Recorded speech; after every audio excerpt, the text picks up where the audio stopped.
Kita sering mendengar dalam agama Islam sosok yang bernama Ibrahim, nama Abraham untuk bangsa Arab. Di dalam ajaran Islam ada klaim bahwa Ibrahim, Hajar dan anaknya yang bernama Ismail disebut berangkat ke Mekah, tepatnya di lembah kering dan berbatu, daerah di mana Ka'bah berdiri sekarang ini. Menurutnya, Ibrahim bersama Ismail meninggikan pondasi Baitullah, yaitu Ka'bah, yang diklaim sebagai rumah tua, rumah pertama yang didirikan bagi umat manusia untuk menyembah Allah. Quran Surah Ali Imran ayat 96. Beberapa ayat di Al-Quran mengatakan bahwa Ibrahim pernah ke Ka'bah. Dan ingatlah, ketika kami menjadikan rumah atau Ka'bah, tempat berkumpul dan tempat yang aman bagi manusia, dan jadikanlah makam Ibrahim itu tempat salat, dan telah kami perintahkan kepada Ibrahim dan Ismail, bersihkanlah rumahku untuk orang-orang yang tawaf, orang yang iktikaf, orang yang ruku dan orang yang sujud. Quran Surah Al-Baqarah ayat 125. Dan ingatlah ketika Ibrahim meninggikan pondasi Baitullah bersama Ismail, seraya berdoa, "Ya Tuhan kami, terimalah amal dari kami. Sungguh, Engkaulah yang Maha Mendengar, Maha Mengetahui." Quran Surah Al-Baqarah ayat 127.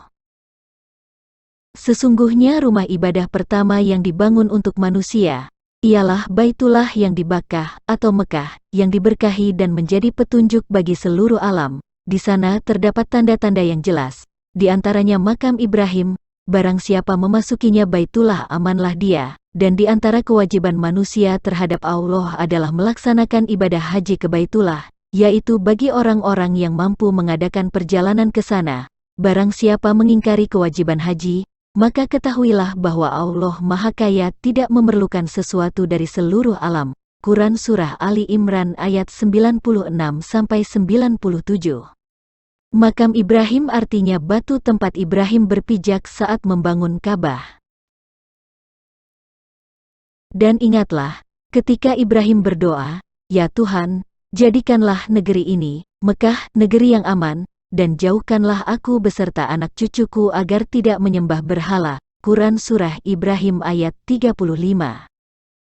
Ya Tuhan, sesungguhnya aku telah menempatkan sebagian keturunanku di lembah yang tidak mempunyai tanam-tanaman di dekat rumah Engkau, Baitullah yang dihormati. Ya Tuhan, yang demikian itu agar mereka melaksanakan salat, maka jadikanlah hati sebagian manusia cenderung kepada mereka dan berilah mereka rezeki dari buah-buahan. Mudah-mudahan mereka bersyukur. Quran Surah Ibrahim ayat 37.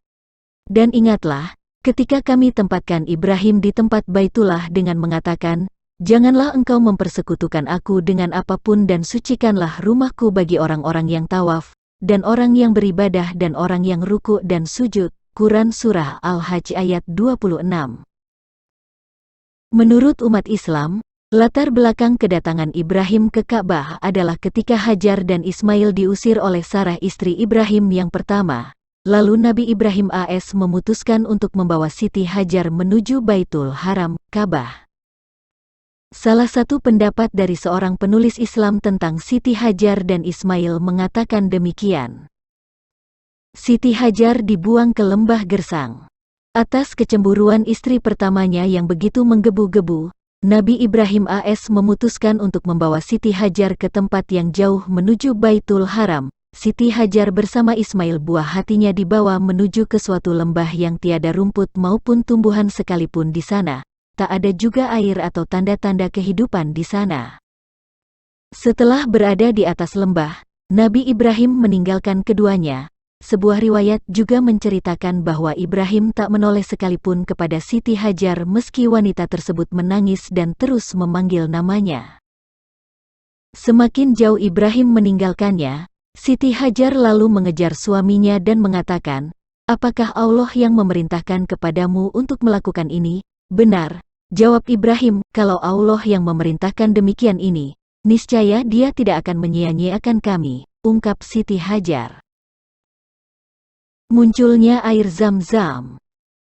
Saat Ibrahim tak lagi kelihatan, Siti Hajar memandang semua wilayah di lembah, kosong, gersang dan sangat panas. wanita berhati mulia ini pun berlari dari Bukit Safa ke Bukit Marwa sebanyak 7 kali untuk mencari perbekalan dan berharap bertemu sufi yang akan membantunya. Sayang, ia tidak menemukan apapun. Di tengah kebingungan juga kegelisahan yang menyelimuti hati juga pikirannya, Allah memberikan mukjizatnya. Dari bawah kaki Ismail kecil yang sedang menangis kehausan, muncul sumber mata air yang kini dikenal sebagai mata air Zam-Zam. Air itulah yang membantunya bertahan. Tak hanya muncul air, beberapa waktu kemudian juga lewat beberapa sufi yang akhirnya membantunya mengatasi segala kesulitan di lembah gersang.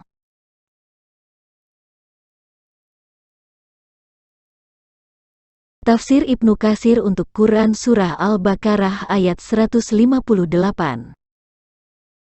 Allah Subhanahu wa Ta'ala telah menjelaskan bahwa sa'i antara Safa dan Marwah termasuk salah satu syiar Allah, yakni salah satu syiar yang disyariatkan oleh Allah Subhanahu wa Ta'ala kepada Nabi Ibrahim alaihi salam dalam manasik haji. Telah dijelaskan pula dalam hadis Ibnu Abbas bahwa asal mula hal tersebut diambil dari tawaf Siti Hajar. Ia pulang pergi antara Safa dan Marwah dalam rangka mencari air untuk putranya ketika persediaan air dan bekal mereka habis setelah mereka ditinggalkan oleh Nabi Ibrahim alaihi salam di tempat tersebut. Sedangkan di tempat itu tidak ada seorang manusia pun selain mereka berdua. Ketika Siti Hajar merasa khawatir terhadap kelangsungan hidup putranya di tempat itu karena perbekalannya telah habis, maka Siti Hajar meminta pertolongan kepada Allah Subhanahu wa Ta'ala. Ia mondar-mandir antara Safa dan Marwah seraya merendahkan diri, penuh dengan rasa takut kepada Allah dan sangat mengharapkan pertolongannya, hingga Allah membebaskannya dari kesusahannya itu, dan mengusir rasa keterasingannya, melenyapkan kesengsaraannya, serta menganugerahkan kepadanya Zam-Zam yang airnya merupakan makanan yang mengenyangkan dan obat penawar bagi segala penyakit. Demikianlah kira-kira keterangan dari Al-Quran, tafsir dan artikel dari pihak umat Islam yang mengklaim bahwa Ibrahim pernah ke Mekah. Mari merenung sejenak. Benarkah Ibrahim, Hajar dan Ismail pernah ke Baitullah Ka'bah? Siti Hajar bersama Ismail dibawa menuju ke suatu lembah yang tiada rumput maupun tumbuhan sama sekalipun di sana. Juga tak ada air atau tanda-tanda kehidupan di sana. Al-Quran juga berkata, "Ya Tuhan, sesungguhnya aku telah menempatkan sebagian keturunanku di lembah yang tidak mempunyai tanam-tanaman di dekat rumah Engkau, Baitullah yang dihormati. Ya Tuhan, yang demikian itu agar mereka melaksanakan salat, maka jadikanlah hati sebagian manusia cenderung kepada mereka dan berilah mereka rezeki dari buah-buahan, mudah-mudahan mereka bersyukur." Quran Surah Ibrahim ayat 37. Pertanyaan: makan apa Hajar dan Ismail setelah sampai di Ka'bah? Bagaimana kehidupan mereka selanjutnya di sana? Coba umat Islam jelaskan secara logika atau renungkan bagaimana Hajar dan Ismail mencari nafkah di sekitar Ka'bah. Apakah mereka bertani, beternak, nelayan, menambang pasir dan batu, atau yang lain? Seseorang atau keluarga pindah dan menetap di satu daerah adalah jika tempat itu menjanjikan kehidupan yang lebih baik. Kalau di daerah itu hanya suatu lembah yang tiada rumput maupun tumbuhan, bagaimana logikanya orang tinggal menetap di tempat itu? Apakah kisah Siti Hajar dan Ismail ke Baitul Haram itu sebuah fakta sejarah atau dongeng? Jarak perjalanan. Perkiraan perjalanan Hajar dan Ismail. Ismail yang berumur 14-16 tahun berangkat bersama ibunya Siti Hajar dengan berjalan kaki dari Palestina hingga ke Mekah, Ka'bah, yang berjarak sekitar 1.400 km. Persediaan makanan dan minuman tentu sangat terbatas, apalagi daerah perjalanan kebanyakan daerah gurun dan berbatu. Berapa lama waktu yang mereka perlukan untuk menempuh jalan sejauh sekitar 1.400 km?